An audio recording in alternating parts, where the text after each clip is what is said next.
দেখো সকাল সকাল আমি বানাতে চলে এসেছি একটা রেসিপি।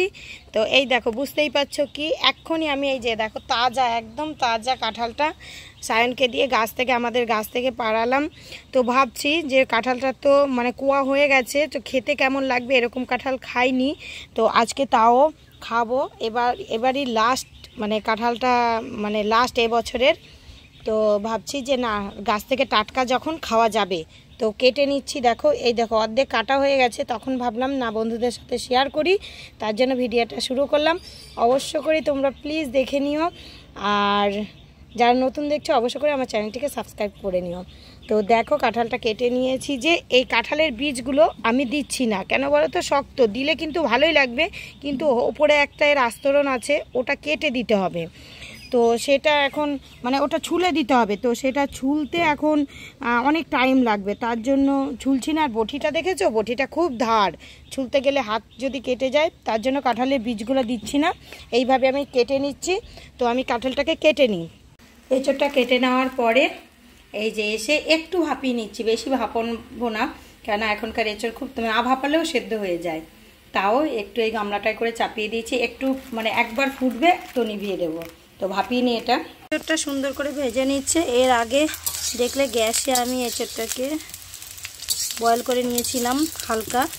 তো এখনও দেখো ভাজাটাও খুব সুন্দর, সেদ্ধটা না করলেও হতো, তাও একটু সেদ্ধ করে নেওয়া হয়েছিল। তো এটা ভেজে নিচ্ছে। আর এর জন্য ভেজে নিয়েছে আলু, আর এই যে এই মশলাটা, তো পেঁয়াজ কুচি, টমেটো একটা, আর হচ্ছে এই যে মশলা আদা রসুন আর লঙ্কা এই পেস্ট, ও সামান্য অল্প একটু পোস্তও দেওয়া হয়েছে এর সাথে। পোস্ত, কাজু, কিশমিশ, আদা রসুন, কাঁচা শুকনো লঙ্কা দু একটা দিয়ে এটা পেস্ট মশলাটা।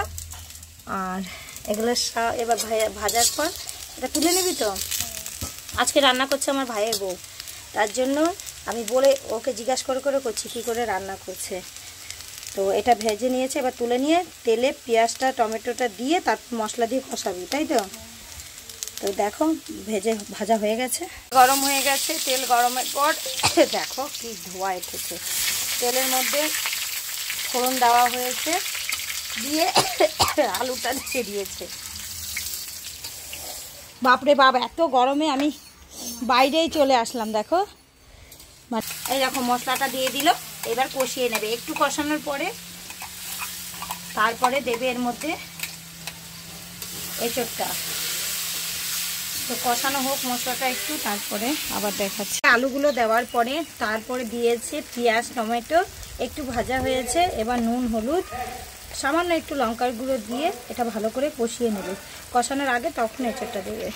কষানো হয়ে গেছে, এই দেখো বলেছিলাম যে মশলাটা কষানোর পর এঁচোড়টা দিয়ে কষানো হয়ে গেছে। এবার এর মধ্যে পরিমাণ মতো জল দিয়ে একটু ঢেকে দেবে, তাহলে হয়ে যাবে। কাঁঠালের তরকারি রেডি। এটাতে তো এঁচোড় বলা যাবে না, কাঁঠালি কটার সময় তো দেখালামই। তো এখানেও একটু আলাদা করে নেওয়া হয়েছে। এই যে তোমরা এইভাবে বাড়িতে ট্রাই করবে, দেখবে খুবই টেস্টি, মানে ভালোই লাগে। আমাদের একজনা খেয়ে বললো যে খুব ভালো হয়েছে। ঠিক আছে, আজকের মতো রেসিপি এতটাই। আবার দেখা হবে সামনে নতুন অন্য কোনো ভিডিওতে। ততক্ষণ পর্যন্ত সবাই ভালো থেকো, সুস্থ থেকো, আর অনেক অনেক হ্যাপি থেকো।